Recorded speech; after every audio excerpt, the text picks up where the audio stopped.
Bonjour mes chers amis, comment allez-vous? Bon retour sur ma chaîne. Aujourd'hui, j'aimerais vous parler du nouvel examen civique obligatoire qui entre en vigueur en France à partir du 1er janvier 2026.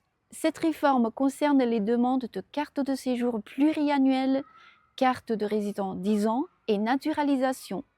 C'est-à-dire, toute première demande de ces titres doit être accompagnée d'une attestation de réussite à l'examen civique. Pour mieux vous expliquer de quoi il s'agit précisément, je vais répondre aux 6 questions suivantes. Première question, qu'est-ce que l'examen civique?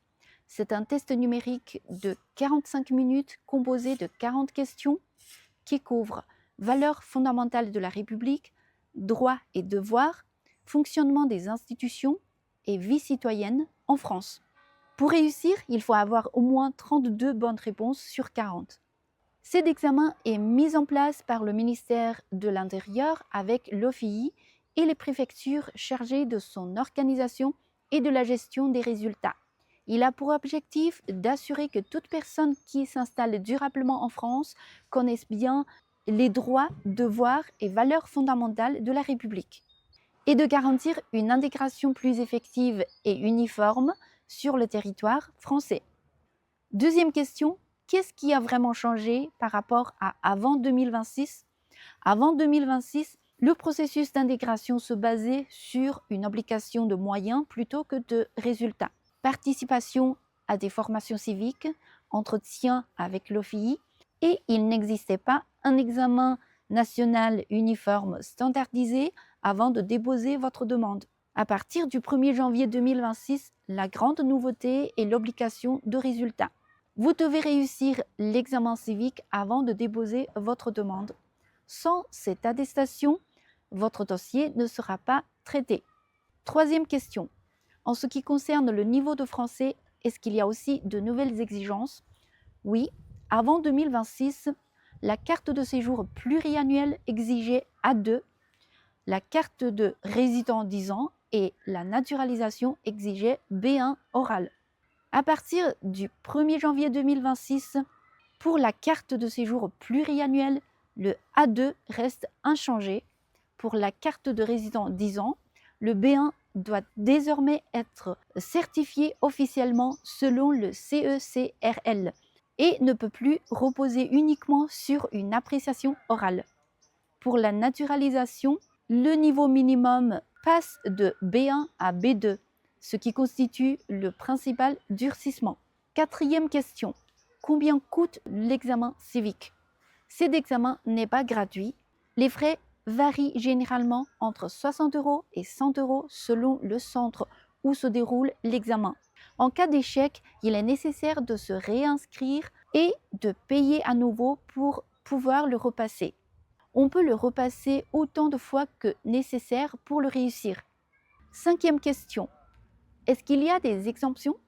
Oui, certaines personnes sont exemptées de cet examen. Les titulaires d'un titre déjà obtenu et qui attendent seulement un renouvellement de ce titre. Les bénéficiaires de la protection internationale et les personnes justifiant d'une raison médicale. Sixième et dernière question. Comment se préparer à l'examen civique? Le gouvernement français propose un site officiel gratuit. formation-civique.intérieur.gouv.fr. Vous y trouverez le programme complet, des ressources de révision, des fiches thématiques et des exemples de questions. Voici quelques exemples de questions pour vous donner une idée plus précise sur le niveau attendu. Le premier exemple, la devise de la République française est A. Liberté, égalité, fraternité. B. Travail, famille, patrie. C. Honneur et patrie. D. Union et progrès. La bonne réponse est A. Liberté, égalité, fraternité. Le deuxième exemple de question, le président de la République française est élu pour A. 4 ans, B. 5 ans, C. 6 ans, D. 7 ans. La bonne réponse est B. 5 ans. Le troisième exemple de question, la liberté d'expression signifie que A. On peut tout dire sans limite. B. On peut exprimer ses opinions dans le respect de la loi. C. On peut insulter librement. D. Seuls les journalistes peuvent s'exprimer. La bonne réponse est B. On peut exprimer ses opinions dans le respect de la loi. Voilà ce que je voudrais partager avec vous aujourd'hui. J'espère que cette vidéo vous a plu et surtout qu'elle a vraiment aidé les personnes concernées. Merci de m'avoir suivi jusqu'à la fin. On se verra à la prochaine vidéo. Ciao, ciao!